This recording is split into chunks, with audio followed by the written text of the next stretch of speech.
Hello बच्चों, today we are going to study about the non-ideal behavior of the solution in which route law is not followed. Let us talk about the positive deviation. Positive deviation में क्या होता है? इसके अंदर delta H की value क्या होती है? पॉजिटिव होती है. डेल्टा B की वैल्यू क्या होती है? पॉजिटिव होती है. डेल्टा G की वैल्यू क्या होती है? नेगेटिव. और डेल्टा S की वैल्यू क्या होती है? पॉजिटिव. नेगेटिव डेविएशन में डेल्टा H की वैल्यू नेगेटिव, डेल्टा V की value negative, delta S positive, delta G negative. इसमें जो P टोटल होता है वो लेस देन होता है PA not X A plus PB not X B, और इसका जो P टोटल होता है वो ग्रेटर देन होता है PA not X A plus PB not X B. Correct है. इस वाले में जो AA इंटरेक्शन है एंड जो BB इंटरेक्शन है वो is more than AB interaction, और इस वाले में जो है वो AB interaction is more than AA and BB interaction.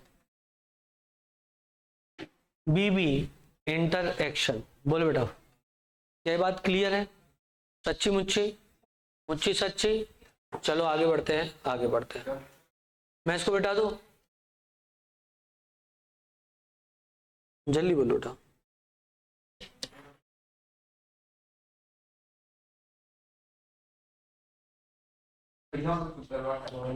हाँ चल पढ़ते हैं, है ना. अब सुनो, ऐसे सॉल्यूशन जहां पर कि प्लीज डू कंसंट्रेट, दो सॉल्यूशंस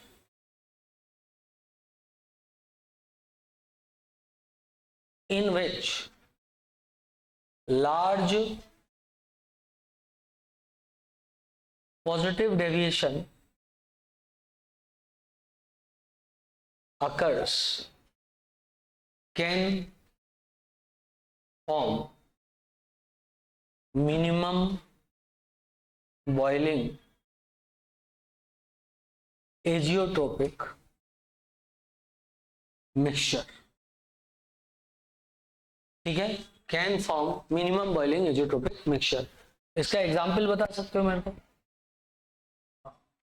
अच्छा, और इनका एग्जाम्पल पॉजिटिव वाले का और नेगेटिव वाले का एज पर एनसीईआरटी. पॉजिटिव वाले का एग्जाम्पल एज पर एनसीईआरटी क्या है मुझे बताओ. पॉजिटिव वाले का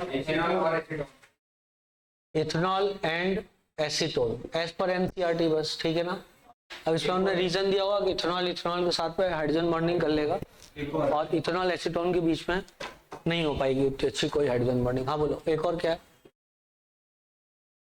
क्लोरोफॉर्म एंड एनसीईआरटी में ही है? नहीं है, CS2 होगा एनसीईआरटी में. चेक करो जरा एक बार एनसीईआरटी में, एनसीईआरटी का. चलो एक ये भी हो गया, क्लोरोफॉर्म और, हाँ वही मैं कह रहा हूँ, कार्बन डाइसल्फाइड वाला है क्लोरोफॉर्म और CS2. चेक यही वाला है. ठीक है, नहीं कोई बात नहीं, वो एग्जाम्पल है, लेकिन एनसीईआरटी के यही दो एग्जाम्पल है. ठीक है ना. और इसमें रीजन हाइड्रोजन बॉन्डिंग वाला है, और इसमें एग्जाम्पल जो है वो है लेस डाइपोल डाइपोल इंटरेक्शन. वो ये कहता है कि इसके डाइपोल डाइपोल, इसके डाइपोल डाइपोल इंटरेक्शन अच्छे थे एज कम्पेयर टू इन दोनों के. ठीक है ना. वही सेम रीजन और कुछ नहीं है. इधर नेगेटिव डेविएशन में क्या आएगा एग्जाम्पल? हाँ ये है क्लोरोफॉर्म नेगेटिव डेविएशन में एंड एसीटोन. इसमें हाइड्रोजन बॉन्डिंग दिखा रहा हो.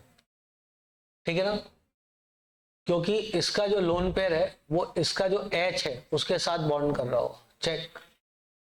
ठीक है ना, तो हाइड्रोजन बॉन्डिंग दिखा रहा होगा. नेक्स्ट एग्जाम्पल एनिलीन और फिनॉल का एक एग्जाम्पल होगा. चेक करो, एक फिनॉल और एनिलीन का एग्जाम्पल होगा. जो हाइड्रोजन बॉन्डिंग एनिलीन और फिनॉल की है उससे मजबूत हाइड्रोजन बॉन्डिंग जो है वो एनिलीन और फिनॉल की होगी, क्योंकि ये अच्छा डोनर होगा और ये अच्छा एक्सेप्टर होगा. करेक्ट है. एनिलीन, एनिलीन में डोनर तो अच्छा है पर एक्सेप्टर अच्छा नहीं है। फिनॉल, फिनॉल में डोनर तो एक्सेप्टर तो अच्छा है, डोनर अच्छा नहीं है। इसमें डोनर भी अच्छा है, डोनर भी अच्छा है और एक्सेप्टर भी अच्छा है। डोनर लेस इलेक्ट्रोनेगेटिव होना चाहिए और एक्सेप्टर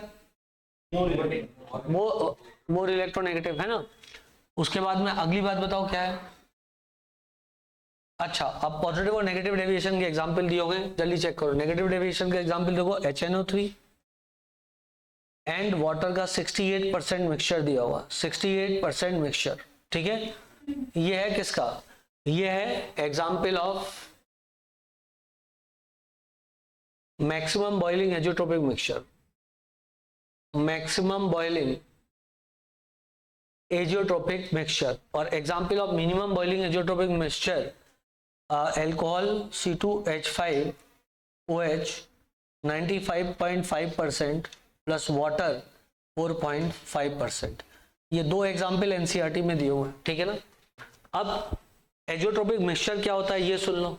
तो azeotropic mixture is a mixture, बहुत आता है ये एग्जाम में, इज अ मिक्सचर हुज, ऐसा मिक्सचर होता है एजियोट्रोपिक मिक्सचर जिसका हुज, बोलो बेटा,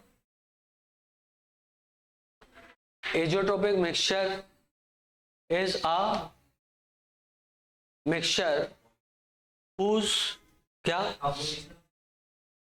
composition of, whose composition of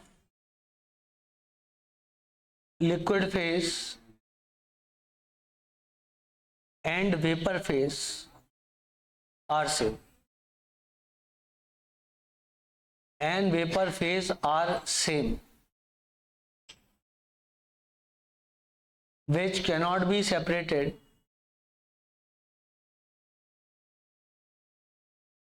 by fractional distillation. Correct है बेटा। ये हुआ एजियोट्रोपिक मिक्सचर के बारे में। आप कहेंगे तो मैं इसको मिटा दूंगा, ठीक है। एग्जाम्पल भी हो गए जो एनसीईआरटी में दिए हुए हैं वो वाले, ठीक है बेटा। आई थिंक बात क्लियर हो गई, ठीक है ना। चलो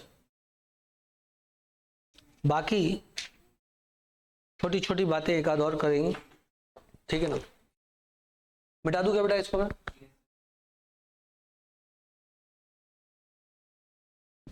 लेट्स मिटाओ।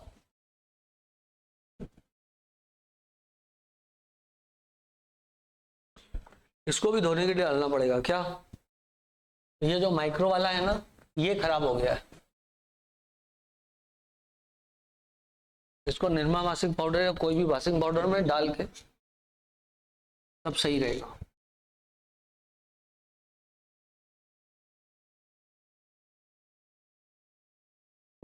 क्या बोले, यही खराब हो गया है ऐसा लग रहा है।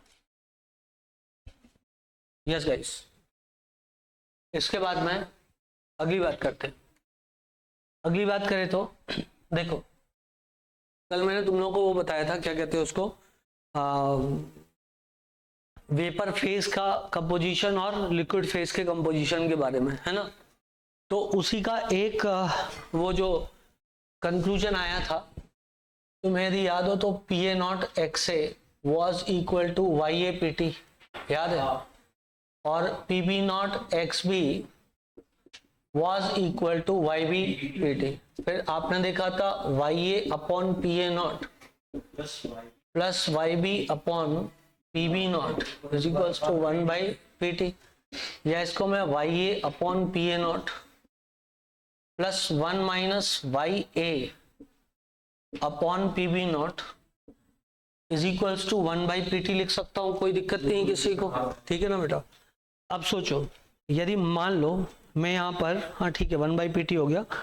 अब इसी से कंक्लूड करके PT को मैं यदि मान लो इक्वेशन बनाऊं तो PT बराबर आ जाता है, PT बराबर इक्वेशन आती है। फिर अपन डेरिवेशन देखते हैं कि ये डेरिवेशन आ सकता है कि नहीं आ सकता है। आ सकता है। एक काम करो, इसका LCM ले लेते हैं। कहाँ गया वो मिटाने वाला, ये रहा मिटाने वाला, ठीक है ना। LCM इसका क्या आ जाएगा, PA0 पी बी नॉट मतलब मन कर रहा है और ये कितना आ जाएगा P B not Y A plus P A not minus Y A या P A not Y A is equals to 1 by P T. तो पी टी बराबर यदि मैं लिखूंगा तो हो जाएगा P A not P B not upon P B not Y A plus P A not 1 minus Y A. सही है। अब मैं लिख सकता हूं इसको पी टी बराबर पी ए नॉट बाई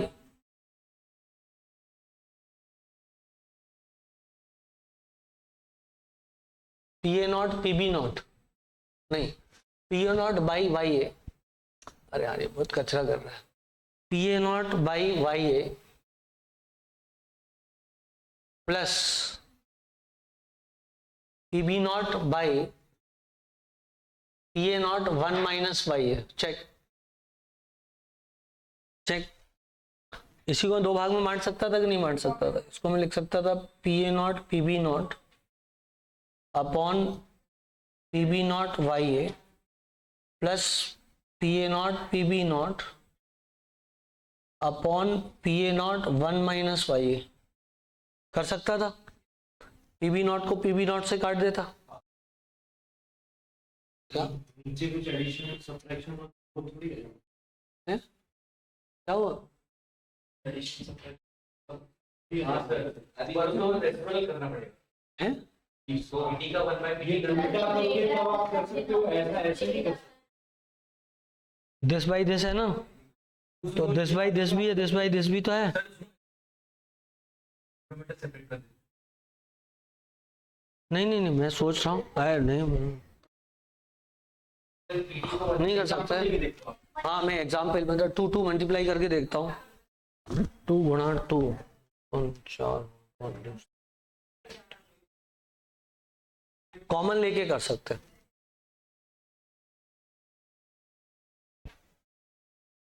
नीचे कॉमन लाइक कुछ है नीचे कॉमन लेने लायक कुछ है नहीं। एक रेसिप्रोकल करके तो पीटी करेगा वो उधर ही पहुंच जाएंगे, जिधर से चले थे वहीं आ जाएंगे ना चाचा।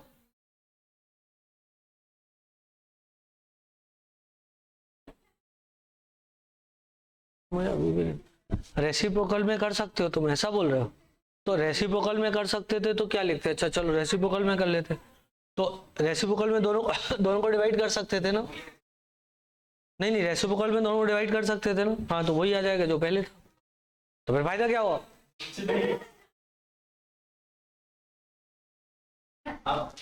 मैं रुक जाओ, लेट मी चेक। एक सेकंड रुक जा। पीटी बराबर क्या है? P not P B not सही है। अब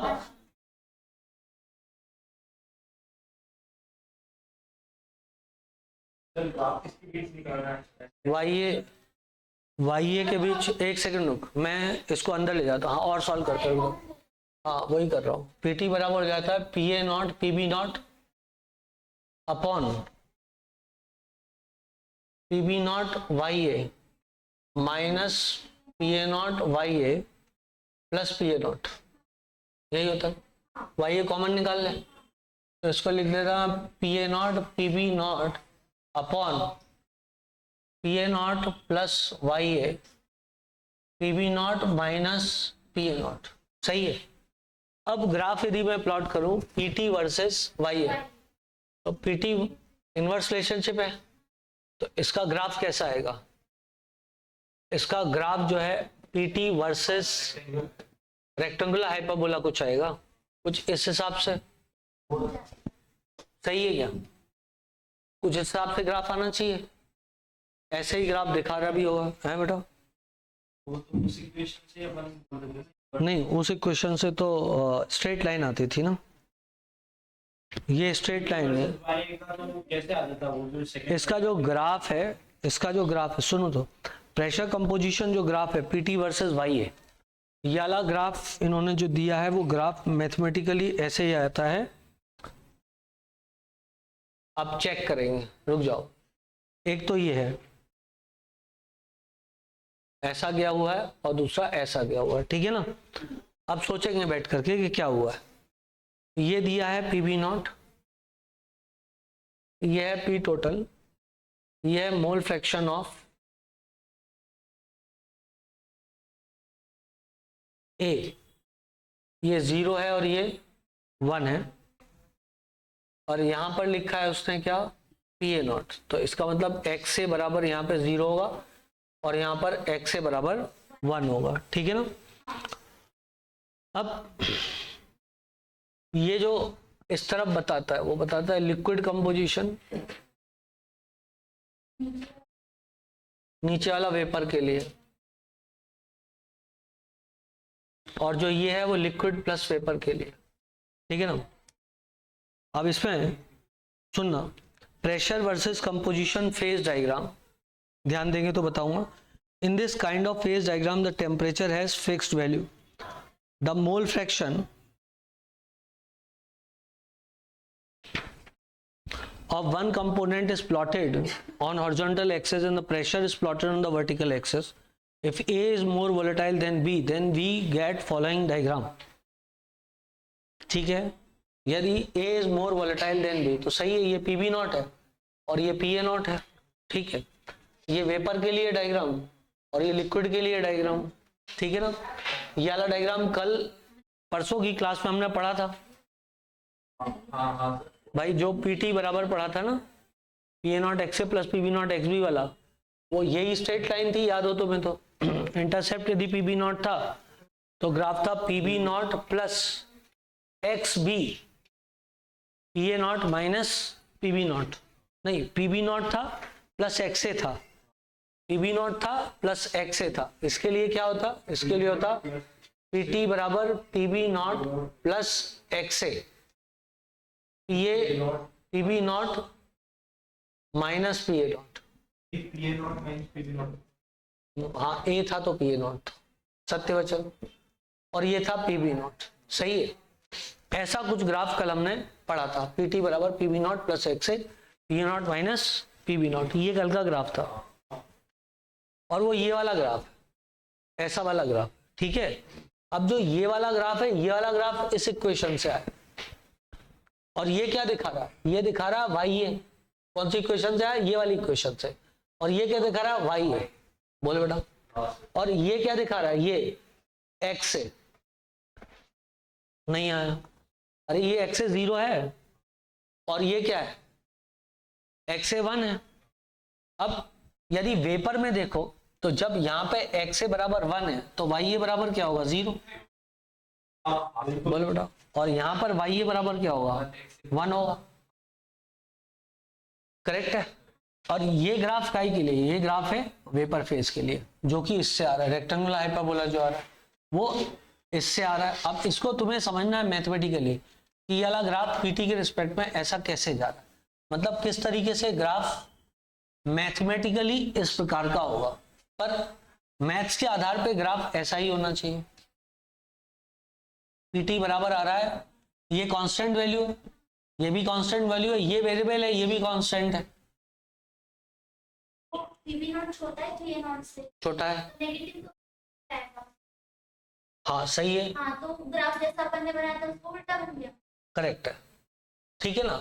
तो ग्राफ हम तो यूं बना रहे थे, हाँ और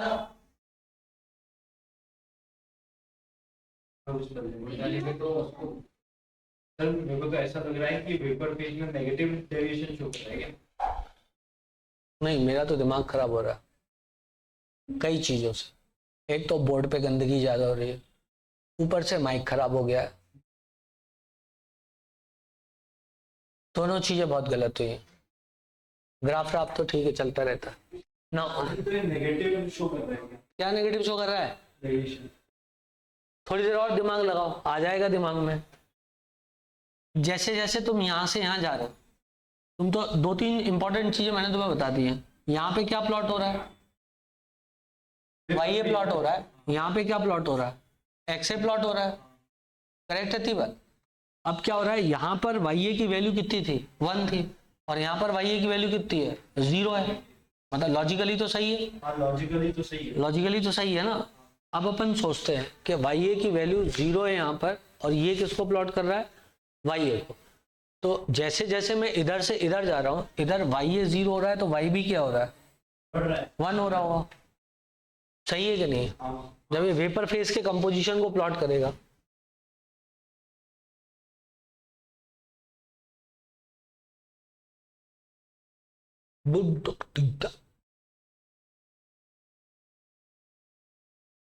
मैं सोच रहा हूँ, मतलब लॉजिकली तो सही है, इधर वाई बी बराबर कितना आना चाहिए, 0 आना चाहिए, ठीक है ना। खैर चलो, जो भी हो, ग्राफ ऐसा आता है। अभी तो ये समझ लो, मैं मैथमेटिक्स में नहीं जाना चाहता, मेरे को खुद ही नहीं आ रहा उसका मैथ समझ में, जब आ जाएगा बता दो। अभी तो समझो ये वेपर फेज के लिए, और ये किसके लिए, लिक्विड प्लस वेपर है, और ये लिक्विड कंपोजिशन के लिए। अब समझना मेरी बात को, इधर सब लिक्विड है, जैसे जैसे आप प्रेशर को क्या करोगे, कम करते जाओगे, जैसे जैसे आप प्रेशर को क्या करोगे, कम करोगे, तो आप लिक्विड के ऊपर के प्रेशर को कम करोगे, वैसे वैसे वेपर बनने की उम्मीद क्या होगी, बढ़ जाएगी। बढ़ जाएगी। तो इसलिए जैसे जैसे ऊपर से नीचे आओगे, वैसे वैसे किसी एक पर्टिकुलर मोल फ्रैक्शन के लिए ये पॉइंट आ जाएगा। ये पॉइंट कौन सा पॉइंट होगा, जिस पे पहली बार तो ये वेपर बनेगा, जिस पे पहली बार वेपर बनेगा, करेक्ट है। इधर से लेकर के इधर तक दोनों चीजें एग्जिस्ट करेंगी, और जब ये वाला पॉइंट आ जाएगा, इस पॉइंट पर सिर्फ क्या होगा, पेपर सिर्फ वेपर होगा, लिक्विड नहीं होगा। That is what the graph is showing. अब मैं पढ़ के बताता हूं, तुम लोग मेरी बात को ध्यान से सुनना, क्लियर है? इसमें पढ़ना, on horizontal axis we plotted X and Y, that is both liquid composition and vapour composition, correct है। अब दूसरा, the lower curve dew point curve, जो लोअर कर्व है वो ड्यू पॉइंट कर्व है।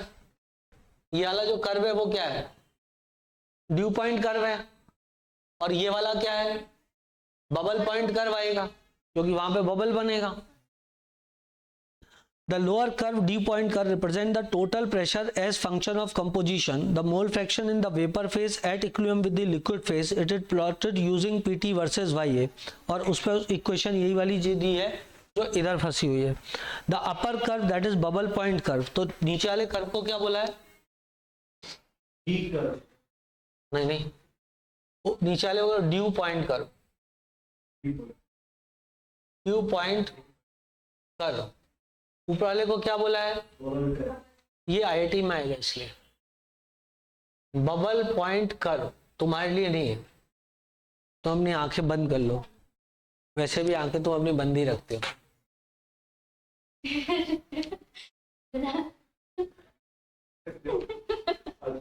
आंखें खोलता तो ये नहीं गिरता ना। गिरा था मैं, ये ला रहा था पीछे, तो मैं आके ऐसे वही तो सर सही में रख लो, रुक जाओ, आज तेरा मोबाइल जमा कर लो। The area between the two curve is vapor liquid equilibrium region. Vapor cannot exist above the bubble point curve and liquid cannot exist below the dew point curve. ठीक है ना? इसके ऊपर सिर्फ लिक्विड है, इसके नीचे सिर्फ वेपर है, यही कह रहा है। Suppose initially the pressure over the solution is very high.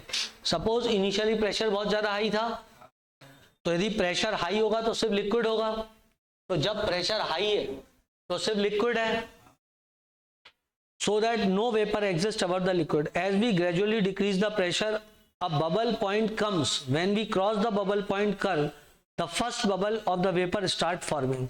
जैसे ही अपन प्रेशर क्या कर रहे हैं, घटा रहे हैं, प्रेशर घटाएंगे तो वेपर बनेगा, वेपर बनने का मतलब बबल बनना, तो पहला बबल इधर बन जाएगा। क्लियर है? वो डिपेंड करता है कंपोजिशन क्या, उस कंपोजिशन के लिए अलग अलग कंपोजिशन के लिए अलग अलग प्रेशर पे बबल फॉर्म होगा। ठीक है बेटा, आगे आता है hence the name bubble point curve. Now we have entered the vapour liquid equilibrium. जैसे ही बबल पॉइंट कर्व आएगा उसके बाद लिक्विड वेपर इक्विलिब्रियम पे आ जाएंगे। यहाँ पे लिक्विड प्लस वेपर दोनों ही प्रेजेंट है in equilibrium with each other. Next, on further decreasing the pressure, यदि इससे और प्रेशर को डिक्रीज किया, dew point will come. When we cross the dew point curve, when almost all liquid have evaporated into the vapour. जैसे ही हम dew point क्या करेंगे, कम करेंगे, all liquid has evaporated into the vapour, अपन प्रेशर कम करते जाएंगे सब वेपर बन जाएगा. Only the last drop off the liquid remains. Beyond this point no liquid exist in the system. Correct है. अब ये था इसका थियोरेटिकल पार्ट. अब मैं इसको मिटा रहा हूं. इसके बाद इसका आएगा सवाल वाला पार्ट. फिर सवाल वाला पार्ट करेंगे. बस नीट बेस तो कल हो चुका था ऑलमोस्ट, और आज जो बचा हुआ था वो हो चुका है इससे पहले. अब एक क्वेश्चन दो क्वेश्चन कराने मेरे को, और आज सब कचरा चल रहा है. मतलब चलो प्रेयर थोड़ा सा बचा हुआ. Benzene and टॉलिन. Question,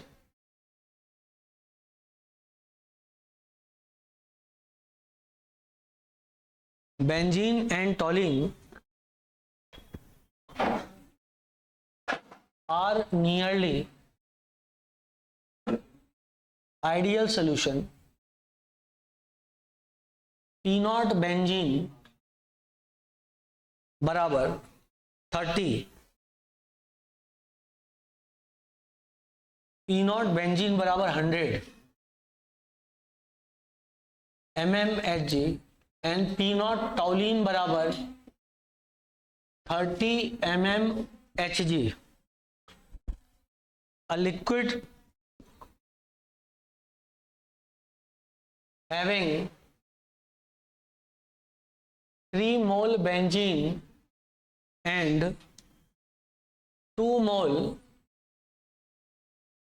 3 mole toluene, C6H5CH3 कर देता हूं, and 2 mole C6H6 A. If the pressure over the mixture at 300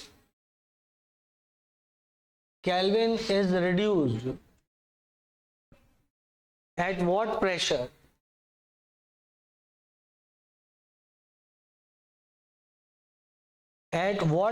does the first vapor form?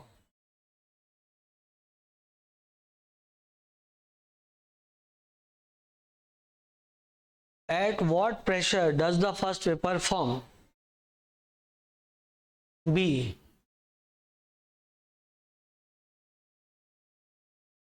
What is the composition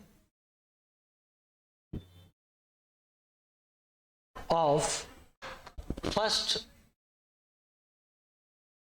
trace of vapor?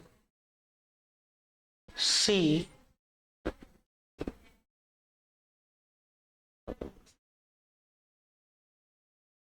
If pressure is reduced further,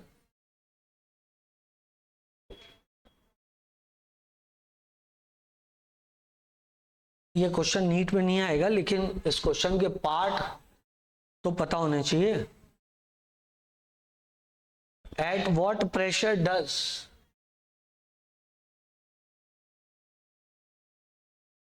the last trace of liquid disappear?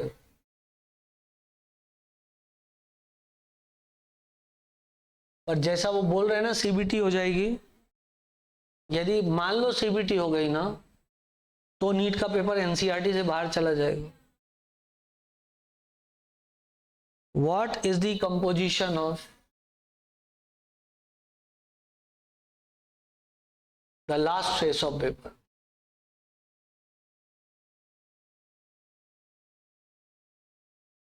सोचो.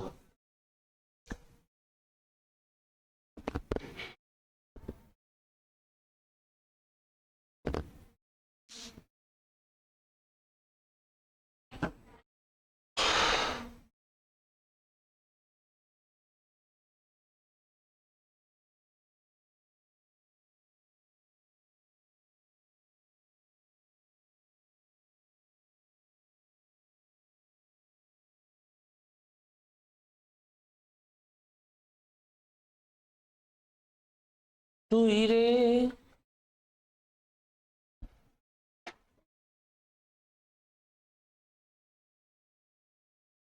First का answer 0.3 किसे first का मतलब हाँ tolerance और पहला question ही वो नहीं है जो तुम बोल रही हो। कंपोजिशन 4 क्वेश्चन है ना। If the P over the mixture reduce what pressure does the first pressure का आंसर 5/3 क्या बोल रही हो ऐसे कैसे बोल रही हो प्रेशर का आंसर भाई साहब रिड्यूस किया तभी ना वेपर बना नहीं तो वेपर कैसे बनता कंप्लीट लग रहा है जी नहीं बाकी तो आप कुछ मिल ही नहीं रहा किससे निकाल दें बहुत कुछ है जिससे आप निकाल लो तू जाने ना तू जाने ना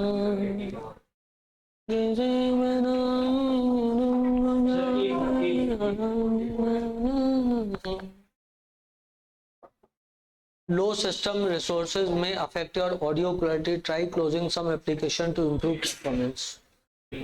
तो उसको तीरथ बोला तीरथ मेरे दोस्त मीटिंग क्लोज पहला आंसर 48 है मैं तो नहीं सहता हाँ क्या करना है और देखो रील देख रहा है ये नहीं इधर आके इसको कर दे कैसे हो गए बच्चे यार सही कहाँ चल रही है वो वहां रहा लो सिस्टम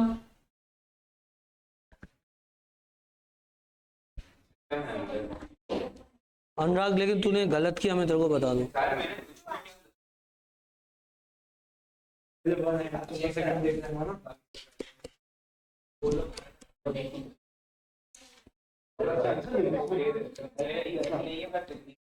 सेकंड का आंसर है तूने गिराया hello hello hello hello hello hello अच्छा ये बता ये लाइन 1 है और ये डीसी और लाइन माइक इन अच्छा ये माइक वाला ये है 25-29 तीन मोड सॉल्विंग के उससे नहीं बचता मेरे भाई हेलो हाँ उससे बचता है लेकिन वो फटी फटाई आवाज आ रही है हेलो चेक चेक मेरा चेक पहला तो आ गया आवाज फट रही है फट रही है ना आवाज हेलो हेलो नहीं फट रही तू बोल रहा है ऐसा अब देख तो फिर इसकी फुल आवाज करी तो वो फट गई ना आवाज माइक को कुछ हो गया हाँ बोले पहला 58 है चेक सबसे पहले benzene and toluene are nearly ideal solution P not benzene 100 mmHg तो पी टोटल बराबर क्या होता था P A not X A plus P B not X B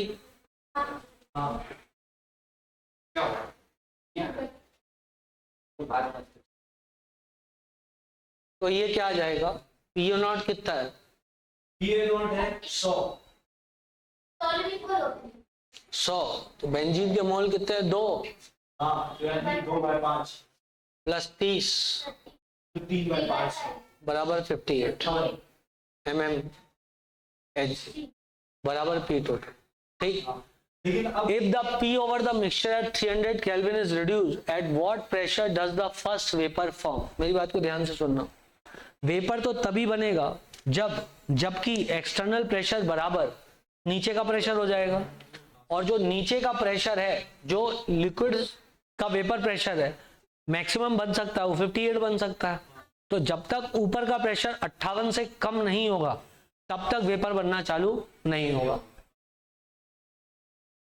जब तक ऊपर का प्रेशर 58 mmHg से कम नहीं होगा तब तक वेपर बनना चालू नहीं होगा मीन्स यदि external pressure greater than 58 mmHg है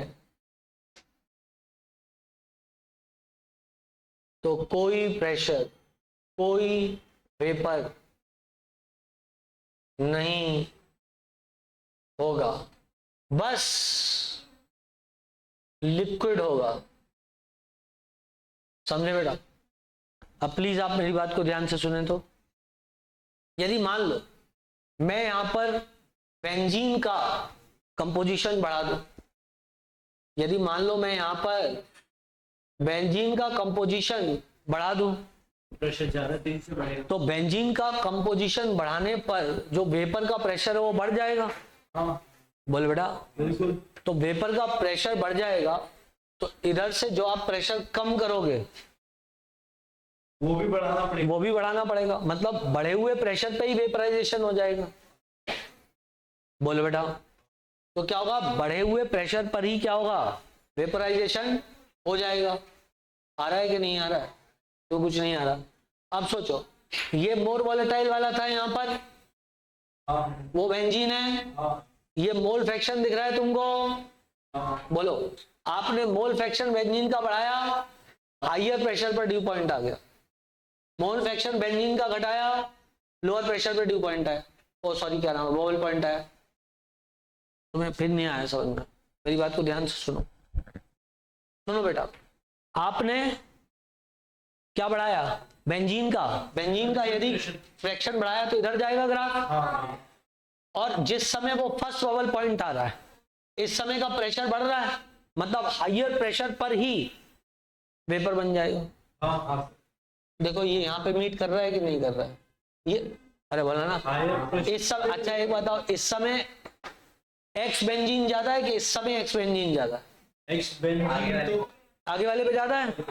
तो आगे वाले पे ज्यादा है, तो जब बेंजीन का मोल फ्रैक्शन ज्यादा है, तो उस समय जिस प्रेशर पर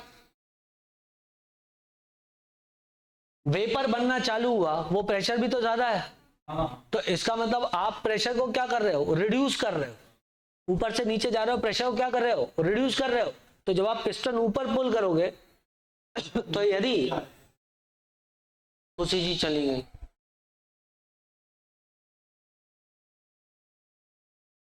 हम प्रेशर कम कर रहे हैं तो कर रहे हैं। अरे वेपर बन रहा है ना। वेपर कैसे बन रहा है, तुमने ऐसे पिस्टन नीचे धर के बैठे हुए थे, फिर वेपर बनाने के लिए तुमने पिस्टन को ऊपर उठाया। हाँ क्लियर है? अब सुनो, तुम एक कंपोजिशन लेके बैठे हुए हो, वो वंशिका दूसरा लेके बैठी हुई है, वो गोरी वाली लड़की तीसरा लेके बैठी हुई है। अब क्या हुआ कि तीनों लोग पिस्टन उठा रहे हो। तेरे वाले में बेंजीन कम है, उसके वाले में बेंजीन ज्यादा है, उसके वाले में बेंजीन सबसे ज्यादा है। बोल बेटा। तो वो जरा सा पिस्टन उठाएगी, उस पर वेपर आ जाएगा। तो वो पिस्टन बहुत सारा उठाना पड़ेगा तब वेपर आएगा। हाँ ठीक है। समझा कि नहीं समझा? क्यों? क्योंकि उसके वाले में वेपर फेज क्या है,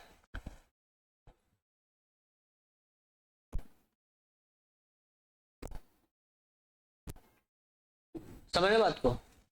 उसके वाले में बेंजीन ज्यादा है, जिसमें बेंजीन ज्यादा है उसकी खुद की वेपर बनाने की टेंडेंसी ज्यादा है। हाँ सही है। तो वो एक्सटर्नल प्रेशर हाई के बावजूद भी वेपर बना देगा। हाँ क्लियर थी बात? वही हम यहाँ पे दिखाने की कोशिश कर रहे थे आप। ठीक है, डन डन डन। तो जब तक ऊपर का प्रेशर 58 mmHg से कम नहीं होगा, इसका मतलब ये प्रेशर जो 58 mmHg का है, ये कंपोजिशन पे डिफर करता है। तेरे में हो सकता है 58 का हो, तो वंशिका वाले में 58 से भी ज्यादा होगा, मनस्वी वाले में 58 के ज्यादा का भी ज्यादा होगा। क्लियर थी बात? आ रही ना बात समझ में? That is what it want to say. ठीक, अब अगले सवाल पे चलते हैं। पहला सवाल हो गया। दूसरा सवाल, what is the composition of first phase of vapour? जिस समय फर्स्ट फेज वेपर का बना उस समय पी टोटल 58 है, और कंपोजिशन किसका पूछा है, वेपर का पूछा है, मतलब वाई है, वाई भी पूछा है। तो तन्ने पता है 58 इंटू वाई ए बराबर पी ए नॉट एक्स ए। बोलो बेटा, हाँ बोलो बेटा। हाँ। पीटी इंटू वाई ए बराबर पी नॉट 58 इंटू वाई ए बराबर 100 गुणा 2/5। तो वाई ए बराबर कितना आ जाएगा, 200/5 गुणा 58। कितनी बार गया, 40 बार। 40 बार गया, 20/29। 20/5 29, तो y भी कितना हो जाएगा, y भी हो जाएगा 9/29। करेक्ट है, इसको चेक करना पड़ेगा। हाँ सही है, यही आंसर करेक्ट है। अब तीसरे क्वेश्चन पे जाओ। If the pressure is reduce further, eight what pressure does the last trace of liquid remain. आप सोचो, जिस समय लास्ट ट्रेस ऑफ लिक्विड आएगा, मैं फिर बोल रहा हूँ, वो फालतू की चीजें करने की जगह यहाँ सुनेगा ज्यादा अच्छा रहेगा। लास्ट ट्रेस जिस समय आएगा उस समय क्या होगा, जिस समय लास्ट ट्रेस आएगा उस समय लिक्विड बचेगा ही नहीं, सब वेपर हो जाएगा। तो जो वेपर का कंपोजिशन है वो वही हो जाएगा जो इनिशियल लिक्विड का कंपोजिशन था, यानी 2 मोल। नीचे तो कुछ बचा नहीं ना, एक बूंद बची है बस। अब एक बूंद में कितने मोल होंगे, पूरा तो उड़ गया। तो इसका मतलब जो वेपर का कंपोजिशन अब है वो लिक्विड का कंपोजिशन इनिशियली था, मतलब 2/5 और 3/5। तो a pressure dew for that what pressure, अब at what pressure last trace of liquid remains, किस प्रेशर पर लास्ट ट्रेस ऑफ लिक्विड बचेगा। अब तुमको पता है कि YA/PA0 plus YB/PB0 is equals to 1/P total. P total निकालना है तुमको, YA तुमको पता है कितना है, 2/5, 0.4/100 plus 0.6/30 is equals to 1/PT। जो आंसर है करेक्ट आंसर है। थर्ड क्वेश्चन भी सॉल्व हो गया। चौथा question, what is the composition last phase of vapour, मतलब XA और XB निकालना है, जबकि P टोटल वो आ रहा है। तो XA into PA0 is equals to YA into P total. YA तुमको पता है 0.4 है, P टोटल वहां से आ रहा है, XA पता लगाना है, PA0 100 है, आ गया आंसर। चारों आंसर आपके कैलकुलेट हो गए। क्या नहीं ऐसे में जीरो नहीं लिख सकते। ट्रेस का मतलब आखिरी, हाँ ठीक है, ट्रेस मतलब आखिरी, अंतिम, अंतिम भाग, इधर ये मतलब है। ट्रेस का मतलब वैसे निशानी ये सब होता है, लेकिन यहाँ अंतिम भाग, आखिरी बूंद। क्लियर है, बूंद बूंद करके खड़ा पड़ता है, बूंद बूंद करके पेपर बनता है। आया समझ में सब लोगों को, बोलो बेटा आ रहा है समझ में, क्लियर थी बात, क्लियर है। फटना बंद हो गया ना, ये साउंड आना भी बंद हो गया। हेलो चेक माइक टेस्टिंग, या लॉजिकली अब थोड़ा कम फट रहा है ना ये, मतलब थोड़ा कम, अब ज्यादा फट रहा है, अब थोड़ा कम फट रहा है, अब थोड़ा कम फट रहा है, अब थोड़ा साउंड ही कम आ रहा है, अब बंदी हो गया है, अब ओके ठीक, कोई बात नहीं, देखेंगे। मिटा दूं क्या इसको मैं, बस ये हो गया बेटा आपका क्वेश्चन जो कि मेरे को आपको कराना था फ्रैक्शनल डिस्टिलेशन में। ठीक, एक क्वेश्चन क्या है,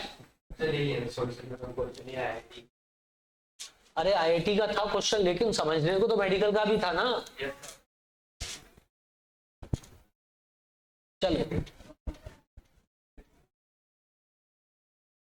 ये क्वेश्चन नहीं आएगा तुमको, पर ये थ्योरी तो आएगी ना।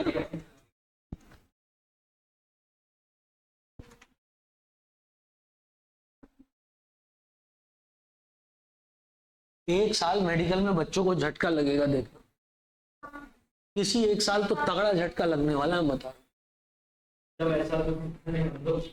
नहीं तुम्हारा तो कुछ नहीं होना बेटा, तुम तो सीख लो, ये इतना सारा पढ़ लिया और कितना पढ़ोगे,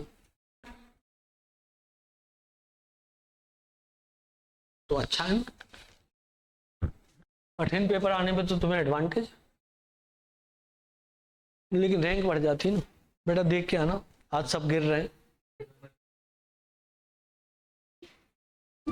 चलो भाई आगे बढ़ते आगे बढ़ते। अब सुनो मेरी बात को ध्यान सुनो, मैं ये कह रहा हूं कि मेरी बात को ध्यान सुनना। एक क्वेश्चन ये भी आता है, हाँ, ओस्टवाल्ड वॉकर मेथड एक करके मेथड है, ठीक है ना, वो क्या है वो भी सुन लो। कितना समय बचा हुआ है वैसे हमारे पास, 20 मिनट में तो आग लगा देंगे।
बेटा ठंडों में ही होता है,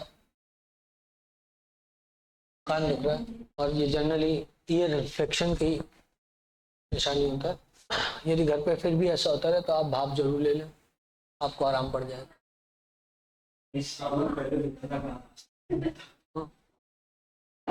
चलो आगे बढ़ते आगे बढ़ते।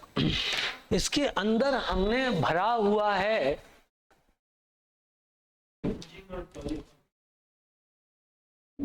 ले भाई धोखा, लाल कलर लाए थे,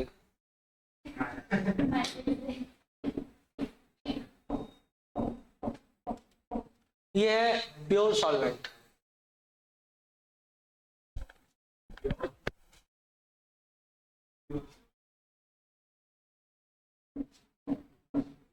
नहीं, ये है सॉल्यूशन और ये है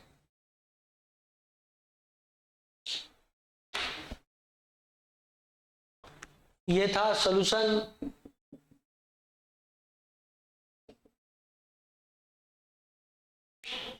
और ये था प्योर सॉल्वेंट।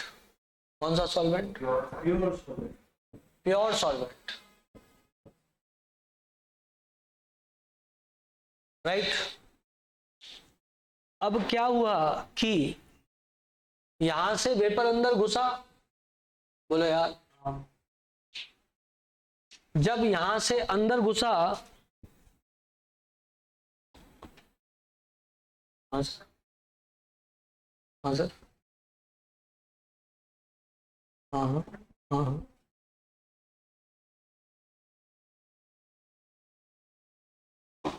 हाँ ठीक है,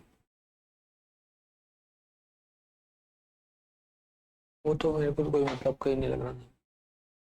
मैं बस 10 मिनट में आपको कॉल करता हूँ ना, ठीक है, ओके। हाँ, ये सॉल्यूशन और ये क्या है? सॉल्वेंट है, शुद्ध प्योर सॉल्वेंट। अब यहां से एयर अंदर डाली, अब यहां पे इसके वेपर बन रहे होंगे कुछ ना कुछ, जो भी उसके वेपर बन रहे होंगे उनसे एयर सैचुरेट होगी। ये 3 डब्बे इसीलिए बनाए जिससे जितनी बढ़िया सैचुरेट हो सकती है उतनी सैचुरेट हो जाए। तो यहां पर जो वेपर जा रहे हैं, तो यहां पर जब वेपर जाएंगे तो कुछ ना कुछ मास का लॉस होगा इधर का। तो जो लॉस ऑफ मास है, loss of mass in solution bulb is directly proportional to PS, vapour pressure of solution. जितना ज्यादा सॉल्यूशन का वेपर प्रेशर होगा उतना ही ज्यादा इसकी एयर के अंदर मास जाएगा, किसका? वेपर का, और वो इधर से इधर निकल जाएगा, तो यहाँ पे लॉस हो जाएगा मास का। जब वो इन 3 प्योर से निकलेगा तो loss of mass in solvent bulb is directly proportional to proportional। तो अपन ने 3 डब्बे इसलिए लगाए जिससे जितना सैचुरेट हो सकता है उतना सैचुरेट हो गया। मैं समझ गया जो तुम बोल रहे हो, प्रोपोर्शनलिटी इक्वल टू थोड़ी ना बोल रहे हो। अब इधर लॉस ऑफ मास आने का नहीं देख रहे, केवल जान जाते। हाँ, जितना ज्यादा इसका वेपर प्रेशर होगा उतना ही ज्यादा तो निकलेगा। अब loss of mass in solvent bulb कितना होगा? Directly proportional to what? P0 minus PS। क्यों? क्योंकि वो पहले से सैचुरेटेड था। जैसे मान लो तुम 3 लंबे लंबे कमरों से निकले और तुम पे किसी ने हल्का हरा रंग डाला, हल्का हरा रंग डाला, फुब्बारे लगे हैं तुम पे हरे रंग के, तुम केट वॉक करते हुए जा रहे हो, लंबे लंबे 3 कमरों से, 250 स्क्वायर फीट के लंबे 3 कमरे, उनसे आप केट वॉक करते जा रहे हो, तो हल्के हरे रंग से तुम सैचुरेट हो जाओगे। फिर अगले 3 कमरे, उनमें भी केट वॉक करते हुए जा रहे हो, लेकिन गहरा हरा रंग, तो एक्स्ट्रा रंग जो तुम एक्वायर करोगे वो क्या होगा, P0 माइनस PS। फिर ये वेपर इधर से चल के इधर पहुंचे और यहाँ पर कैल्शियम क्लोराइड भरा हुआ था जो कि पानी का भूखा था। क्या था, भूखा था। वो क्या करेगा, पूरा का पूरा पानी, बोलो यार, चूस लेगा, और जब वो पूरा का पूरा पानी यहाँ पर एब्जॉर्ब कर लेगा तो यहां से जो एयर निकलेगी वो ड्राई एयर निकलेगी। जैसे आए थे वैसे ही निकल गए, इधर भी सूखी थी और उधर भी सूखी थी। क्लियर है? तो यहां पर क्या हुआ, gain of mass in CaCl2 bulb is directly proportional to, जो वहां पे लॉस हुआ था, PS plus P0 minus PS is directly proportional to P0। बोले बेटा, तो क्या मैं लिख सकता हूं यहां पर gain of mass in CaCl2 bulb, loss of mass in solvent bulb is equal to relative lowering of vapor pressure is equal to N upon N plus N is equals to W by M upon W by M plus M by W। बोलो चमका, क्या हम बोल सकते हैं, loss of mass in P0 in solvent bulb upon loss of mass in solution bulb is equals to N by N is equals to W by M into M by W। खेला खत्म, पिसा आया। ये था Ostwald walker method. ठीक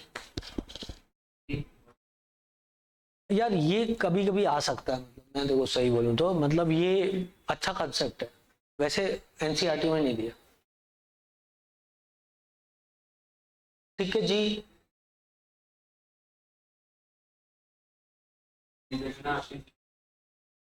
हो गया। आज कुछ ज्यादा ही ठंडी हवा चल रही है। हो गया बेटा, सही है। बस एसी क्यों चल रहा है, पहले तो ठंडी हवा चल रही है। अच्छा इसलिए आया तो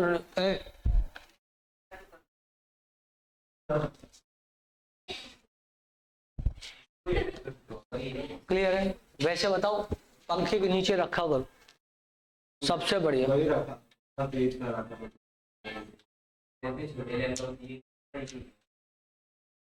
एसी के अंदर रख दें लैपटॉप।